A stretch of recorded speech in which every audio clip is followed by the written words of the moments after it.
We are going to hear from Rabbi Jonathan Lubliner. Rabbi Lubliner is the Jack F. Shorstein Senior Rabbi of the Jacksonville Jewish Center, the pulpit he has served for the past 17 years.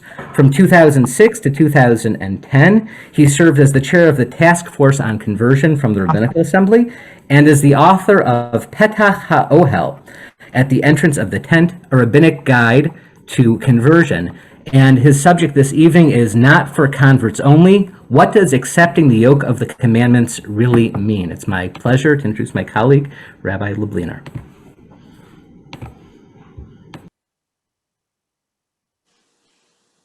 Thank you, Rabbi Stein. And I should say you're welcome. Welcome to everyone. And for those of you who are on the East Coast, you are truly Semper Chi, the few, the proud. And it's really great to be with you, even though it's in the wee hours of the morning here in Jacksonville. Conversion is an area of the rabbinate that has been one of my greatest sources of joy and meaning. I find that working with Jews by choice has informed my own spiritual growth in so many ways. And it has given me a mirror into which I can look at my own religious development as a Jew. So I really have to say, Mikol Melamdai Hiskalti, that all of the people over the years that I've worked with in conversion and their spouses have been, real sources of learning and spiritual growth. And I invite you tonight, this is really a twofold conversation. We'll talk a little bit about the halachic parameters of Kabbalat Ol Mitzvot, the acceptance of the yoke of the commandments, from a halachic perspective, one that I think is particularly interesting for us as conservative and Masorti Jews, but also I invite you to think about how this may inform your own Jewish journey. Because in a very real sense, we are all Jews by choice. And that is why conversion is linked to this Zman Matan Torah, this time of the giving of our Torah. So the place I would start is with a verse in Deuteronomy, in Parshat Nitzavim. It's Deuteronomy 29:14. And there, in speaking about God's covenant with Israel, we read, I have to take off my glasses to see. We read, I'm on the wrong page. Oh, here I am on the wrong page. Ki et asher yeshno po imanu omed hayom lifnei Adonai Eloheinu ve'et asher inenu po imanu hayom. Right? The verse before says, I make this covenant with its sanctions, not with you alone, but both with those who are standing here with us this day before the Lord our God, and with those who are not with us here this day, which is a very odd statement when you were talking about a covenantal relationship, a kind of contract. You presume that people have to be present in order to be contracting parties. There are several midrashic sources, including one in the Talmud in the tractate Shabbat, which identify those who are not standing here this day as referring to future generations, but specifically and very deliberately includes Jews by choice. Okay, read. Now, on the one hand, when we read that statement in the Talmud or in Midrash, we are assuming, and quite correctly, that it's about legitimating conversion.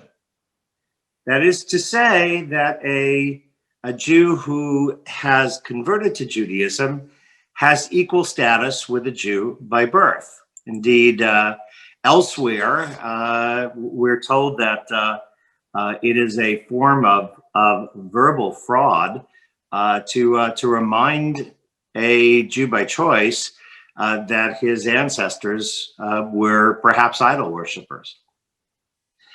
But on a secondary level, I think that midrashic is also meant to teach us not just that Jews by choice are fully legitimate and embraced for their choice, but also it is a way of teaching us that Jews by birth, those of us who are born Jewish, should look to converts.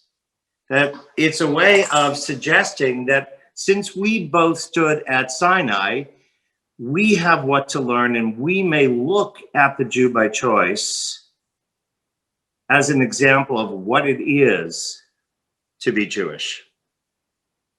Now, conversion didn't exist as we think of conversion until rabbinic times. Of course, the paradigm that the rabbis most love is Ruth.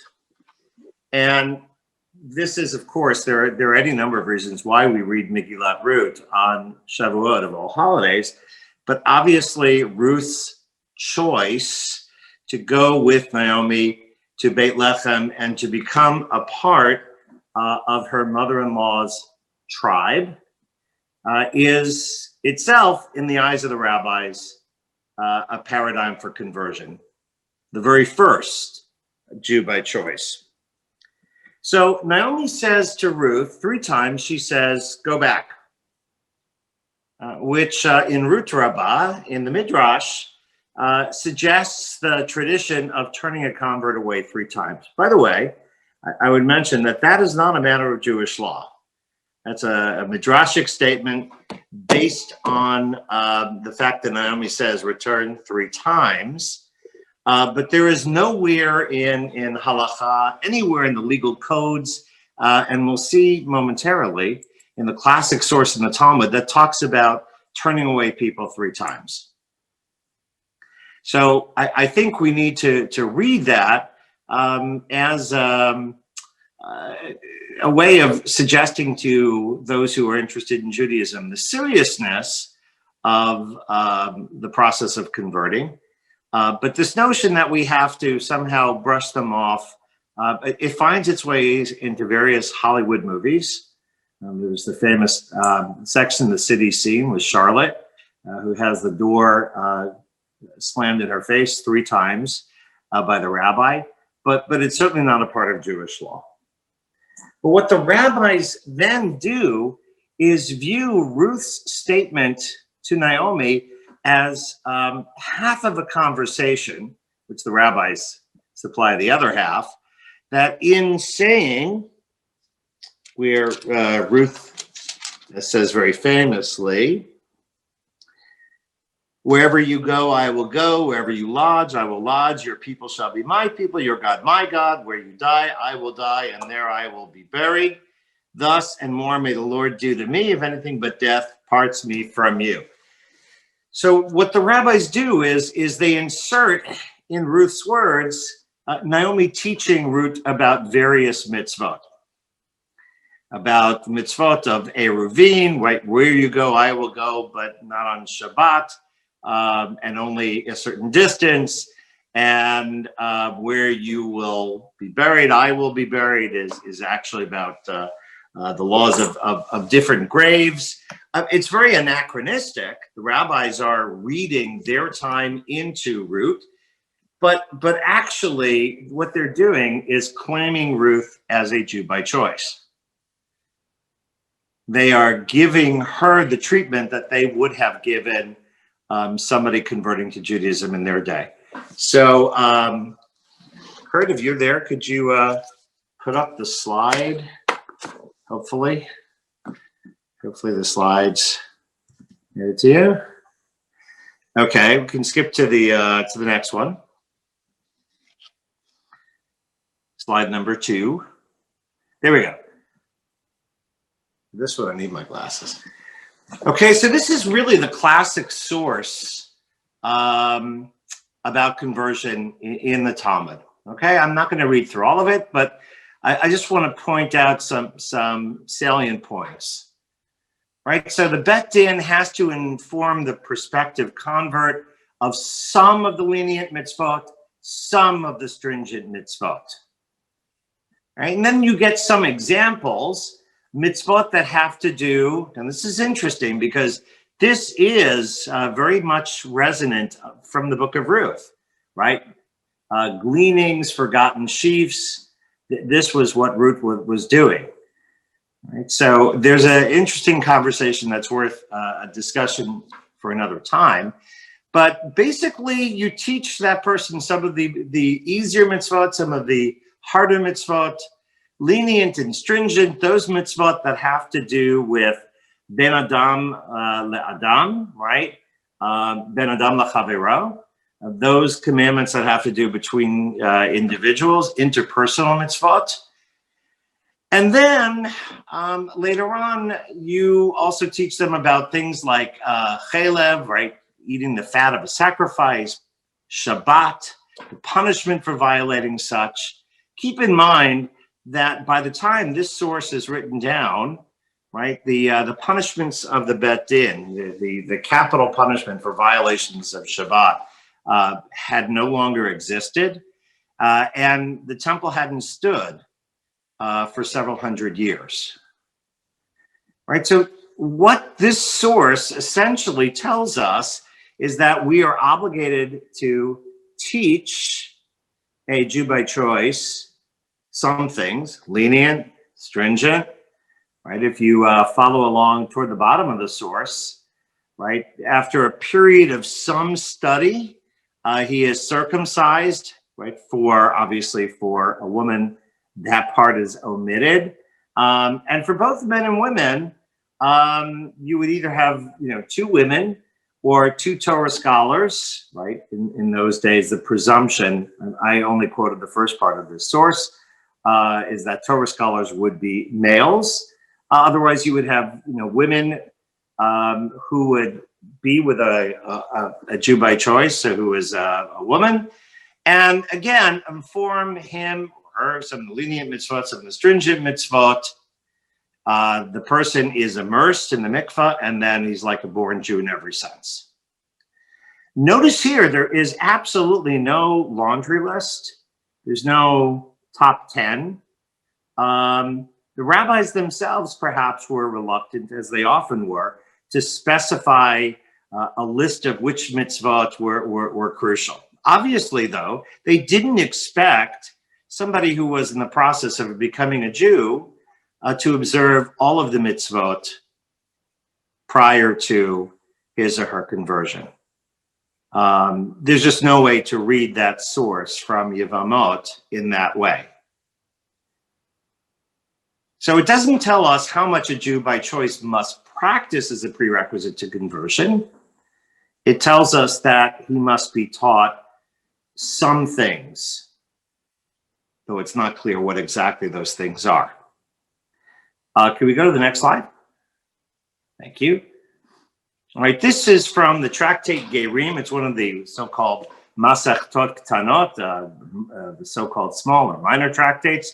Kind of hard to date when Gerim is. We'll just say it's around the time of the Talmud. And this particular source tells us that motivation, not just level of knowledge, but motivation is absolutely essential. Right? Anyone who becomes a convert for the sake of marriage, that should say out of fear. Nobody converts out of an ear. We have the statement that anyone not motivated by purely religious reason is not a convert. Now, this seems a pretty clear source. And yet, for those of us who are familiar with the famous story of Hillel and Shammai, I'll convert if you teach me Torah on one foot. And in all of those cases, interestingly, and it's actually a story about 3 different cases, the individuals who came to Hillel came with ulterior motives. And so there is a sense that somebody who does not observe lishma, mitoch lo lishma ba lishma, that you can start off and not necessarily have the purest of motivations, right? Simply for the sake of religious attraction to Judaism. But there may be some other things that are motivating factors. And in our day and age, of course, right, one of the prime motivations is a single faith family. Parenthetically, I think, depending where you are in the country, when I was a rabbi in New Jersey, probably 2/3 of those with whom I worked were converting for the sake of having a single faith home, which is an absolutely perfect and in our day and age amazingly wonderful reason to embrace Judaism. Here in the South, it's actually the exact opposite. Probably 2/3 of the conversions that I do are either individuals, sometimes entire families, but not predicated on a romantic relationship, but spiritual seeking. So I think depending where you are in the larger cultural environment, you'll find different motivations. So as we've seen so far, it's not purely a matter of praxis. It's hard to pin that down. Motivation does play something of profound importance. But even there, it's qualified with the understanding that through a process of spiritual growth, where you start and where you end are very different places. And that was true back then, in the days of rabbinic literature and the Talmud. It's certainly every bit as true now. For me, one of the key questions serving on a bet din is if, where there is conversion for a romantic relationship, if your partner were no longer in your life, would you still want to be Jewish simply because you find being Jewish meaningful? And ultimately, their answer to that question, not just to the rabbis, most importantly to themselves, is really key. Let's go on to the next slide. We could. And this is from Rambam. Hilchot Isurei Bia, Laws of Forbidden Intercourse. Interestingly, right, what Maimonides underscores is that once somebody has converted to Judaism, even if it was not done with the most pure of motivations, if the actual ritual of conversion took place, right? A man is circumcised, or if he were did not receive a brit milah, then had hatafat brit, a symbolic circumcision, and go to the mikvah. Women go to the mikvah, was supervised by a bet din. It is still a conversion, even if it became subsequently known he converted for an ulterior motive. Right? And even if he returns to Gentile worship, he remains in the category of a Jewish apostate whose marriage is a valid marriage.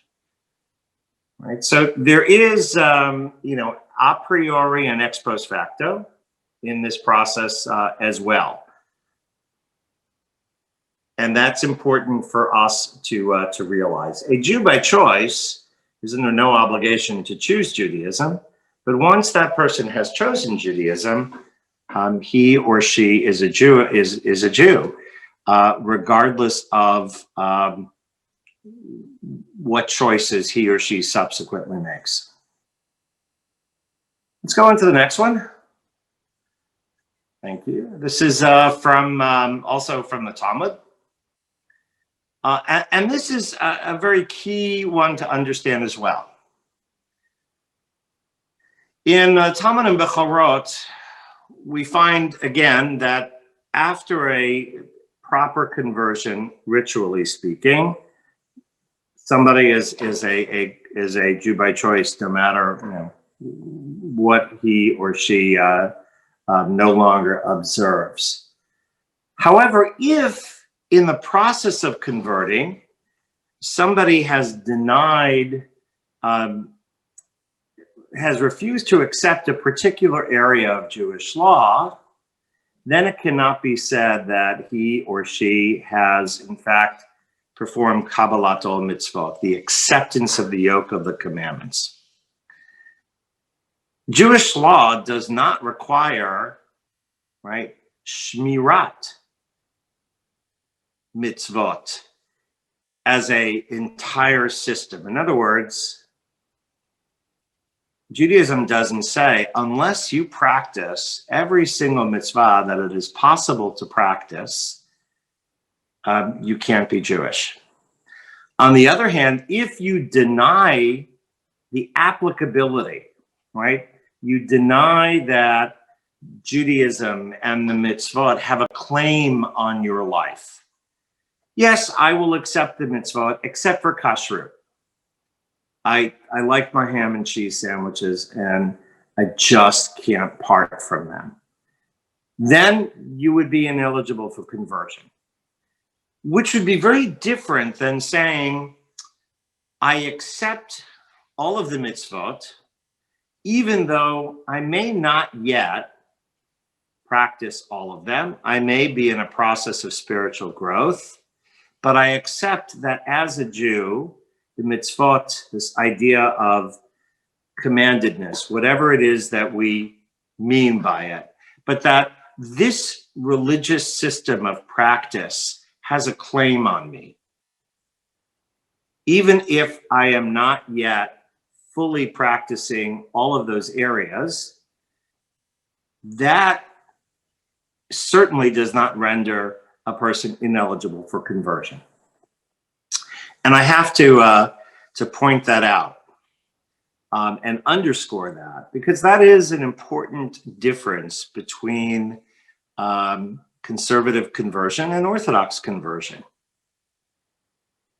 And many of the differences, and we don't have the time to go through the responsa literature from the 19th century, but many of the differences are really cultural and sociological, rather than legal and textual.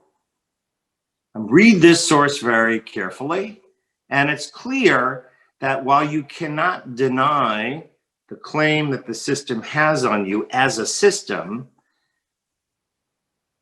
there is nowhere in Jewish law, if we go back to that first source from the Talmud, that obligates a person to have achieved full observance in every single mitzvah. And I think it's pretty important for us, and this is where I go back.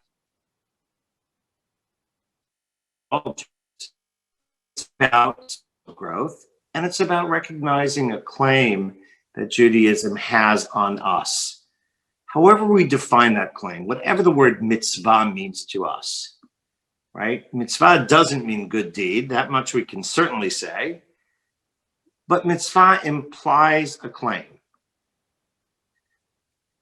But just as we need not observe every mitzvah in order to convert to Judaism, we also need to remember that part of the process of being a Jew by choice, and we're all, again, Jews by choice, is growing in, learning, and starting from wherever we are and continuing to climb up that ladder.